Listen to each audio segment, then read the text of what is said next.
কুরা আমানু ওয়াত্তাকাউ লাফাতাহনা আলাইহিম বারাকাতিম মিনাস সামা, যদি কোনো জনপদের লোকেরা ঈমান আনে, তাকওয়া অবলম্বন করে, আল্লাহ তাআলা বলেছেন আসমান থেকে বরকতের দুয়ার উন্মোচন করবেন। অতএব ঈমান এবং তাকওয়ার চর্চা করা, এটা হলো আমাদের রিজিক বৃদ্ধি এবং রিজিকের বরকতের একটি অন্যতম কারণ। দ্বিতীয়ত হলো ইস্তেগফার করা। সূরা নূহ আল্লাহ রাব্বুল আলামিন নূহ আলাইহিস সালামের জাতিকে নূহ আলাইহিস সালামের ভাষা নির্দেশ করেছেন। তিনি বলেছেন, ফাকুল তুস্তাগফিরু রাব্বাকুম ইন্নাহু কানা গাফফারা। আমি বলেছি আমার জাতিকে তোমরা আল্লাহর কাছে ইস্তেগফার করো, ক্ষমা প্রার্থনা করো, তাহলে কি হবে?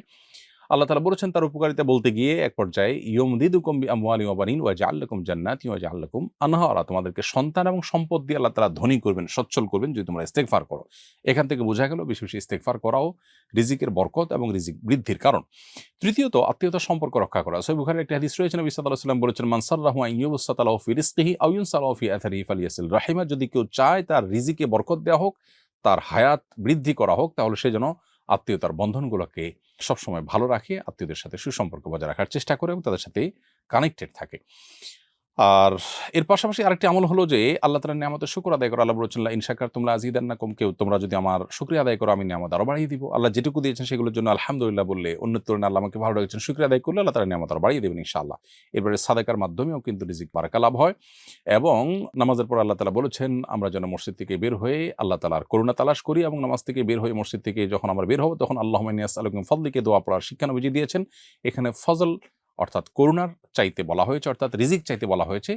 আপনি যখন মসজিদ থেকে বের হওয়ার সময় রিজিক চেয়ে আল্লাহর কাছে বের হবেন এবং আপনার পেশায় আপনি সিরিয়াস হবেন, আন্তরিকতার সাথে কাজ করবেন, আপনার জীবনে বরকত আসবে। সকালবেলা কাজ শুরু করলেও জীবনে বরকত নেমে আসে। নবী সাল্লাল্লাহু আলাইহি ওয়াসাল্লাম বলেছেন, আল্লাহুম্মা বারিক লি উম্মতি ফি বুকুরিহা, আল্লাহ আমার উম্মতের জন্য সকালের সময়টাতে বরকত দান করুন। এজন্য বরকত লাভের যত মাধ্যম আছে সেগুলো আমরা অবলম্বন করব। বিসমিল্লাহ বলে কোনো কাজ করলে সেখানে আল্লাহ তাআলা বারাকা দিয়ে থাকেন। অতএব রিজিকের বৃদ্ধি বা রিজিকের বরকতের জন্য এই আমলগুলো আমরা করতে পারি কোরআন এবং হাদিসের আলোকে। দীর্ঘদিন ধরে চশমা ব্যবহারের কারণে চশমা আমার অঙ্গের মতো হয়ে গেছে। নামাজের সময়ও চশমা সাধারণত পরাই থাকে। অনেক সময় চশমার কারণে সিজদায় নাক পুরোপুরি ফ্লোরে লাগে না। এতে কি নামাজে সমস্যা হবে? উত্তর হলো দর্শক, সাধারণত চশমা ব্যবহার করলে নাক এবং কপাল ফ্লোরে চশমা ব্যবহার করেও লাগানো যায়। যদি আপনার চশমাটা এরকম হয় যে না, এই চশমা পরে সেজদা দিলে নাক অথবা কপাল যেকোনো একটা উপরে তুলে রাখতে হয়, নাক কপাল ২ টা সমান্তরালভাবে ফ্লোরে বা যে জায়গায় সেজদা দিচ্ছেন সেখানে লেগে থাকে না। চশমাটা যদি মাঝের অংশটা এত বেশি উঁচা হয়, তাহলে সেক্ষেত্রে সেই চশমা খুলে আপনাকে নামাজ পড়তে হবে। কারণ নবী করিম সাল্লাল্লাহু আলাইহি ওয়াসাল্লাম বলেছেন, উমিরতু আন আসজুদা আলা সাবআতি আযমিন, আমাকে ৭ টি অঙ্গের উপর বা ৭ টি হাড্ডির উপরে, শক্ত অঙ্গের উপরে সেজদা করতে নির্দেশ করা হয়েছে। এর মধ্যে একটা হলো নাক এবং কপাল। অতএব এটা সেজদায় মিশাতে হবে এবং লাগাতে হবে, তা না হলে কিন্তু আপনার সেজদা হবে না। নানার মৃত্যুর পর তার জানাজায় অনেক মানুষ হাজির হয়েছিলেন। লোকে এখনো বলাবলি করে অমুকের জানাজায় ফেরেশতারাও পড়েছে। আমার জানার বিষয় হলো, কোনো মানুষের জানাজা কি ফেরেশতারা পড়ে? আর জানাজার লোক বেশি হওয়া কি লোকটি জান্নাতি হওয়ার আলামত? প্রিয় দর্শক, আপনার প্রশ্নের উত্তর হলো, জানাজায় ফেরেশতারাও কখনো কখনো উপস্থিত হয়। এটি প্রিয় নবী সাল্লাল্লাহু আলাইহি ওয়াসাল্লাম থেকে একটি হাদিস বর্ণিত হয়েছে। যে হাদিসটি সূরা নাসাইতে বর্ণিত হয়েছে, সেই হাদিসের আলোকে বোঝা যায় এবং প্রমাণিত হয়।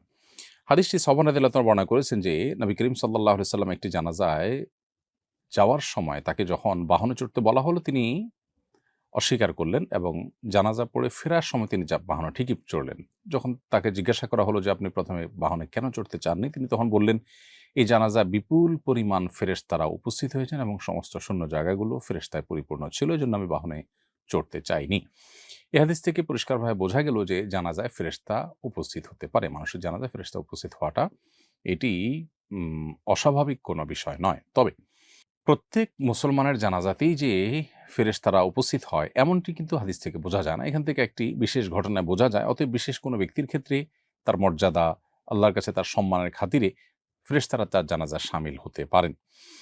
সেই সাথে আরেকটি বিষয় এখানে উল্লেখ করার মতো, সেটি হলো নবী করিম সাল্লাল্লাহু আলাইহি ওয়াসাল্লাম যে বাহনে চড়েননি, অথচ সাধারণ মানুষ তো অনেকে হয়তো বাহনে এসেছেন, তাহলে তাদের কি হবে? উত্তর হলো যে নবী করিম সাল্লাল্লাহু আলাইহি ওয়াসাল্লাম যেখানে তাকে আল্লাহ তাআলা ওহীর মাধ্যমে জানিয়েছেন বা তিনি তার সামনে আল্লাহ তাআলা বিষয়টাকে স্পষ্ট করেছেন, তিনি দেখতে পেয়েছেন, সেজন্য তিনি বাহনে চড়েননি। অন্যদের বেলায় যেহেতু এটি প্রযোজ্য নয়, অতএব তাদের বাহনে চড়লে অসুবিধা তাদের জন্য ছিল না। আর এই হাদিসের আলোকে বোঝা গেল যে আপনার নানার জানাজায় বিপুল পরিমাণ মানুষ হলে সেখানে কিছু ফেরেশতাও থেকে থাকতে পারেন। ফেরেশতা জানাজায় উপস্থিত হলে তার ২ টি রূপ হতে পারে। একটি হলো ফেরেশতাকে আল্লাহ রাব্বুল আলামিন জিনের মতো যেকোনো আকৃতি ধারণ করবার ক্ষমতা দিয়েছেন।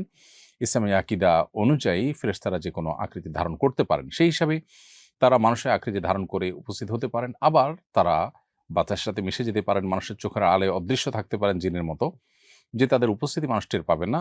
অতএব সেভাবেও তারা উপস্থিত হতে পারেন। ২ ভাবেই উপস্থিত হওয়ার সম্ভাবনা রয়েছে। আপনার নানা জানাজায় বিপুল পরিমাণ যে মানুষ হয়েছে তা হতে পারে। তারা সবাই সাধারণ মানুষ। কাকতালীয়ভাবে এটা হতে পারে। আবার আল্লাহর কাছে প্রিয় বান্দা হওয়ার কারণে বা মানুষের কাছে প্রিয় হওয়ার কারণে বেশি মানুষ উপস্থিত হয়ে থাকতে পারেন। আবার এর মধ্যে কিছু লোক ফেরেশতা থাকলেও থাকতে পারেন। বাকি এর কোনটিকে আসলে হলফ করে বলা কঠিন যে এখানে ফেরেশতারাই জানাজা পড়েছে এমনটি নিশ্চিত করে বলা মুশকিল। তবে জানাজায় মানুষ বেশি হলে এটি জান্নাতি হওয়ার আলামত। এভাবে হাদিসে না আসলেও তবে এটি ভালো লক্ষণ হিসেবে হাদিসে উল্লেখ হয়েছে, যেটি সুনানে মুসনাদে আহমদে বর্ণিত হয়েছে। আম্মাজান আয়েশা রাদিয়াল্লাহু তাআলা বর্ণনা করেছেন যে নবী করিম সাল্লাল্লাহু আলাইহি ওয়াসাল্লাম ইরশাদ করেছেন, মা মিন মাইয়্যিতিন ইউসাল্লা আলাইহি উম্মাতুম মিনান নাস। কোন মানুষের জানাজা যদি অনেক মানুষ পড়ে, সে যুগে ১০০ মানুষ উপস্থিত হওয়াটা অনেক আ বিরল ব্যাপার ছিল। কারণ ১০০ মানুষের সমাগমটাও আ একটা এলাকাতে, একটা জনপদে অনেক বড় বিষয় ছিল। তো সেই ফিগারটা উল্লেখ করে আমরা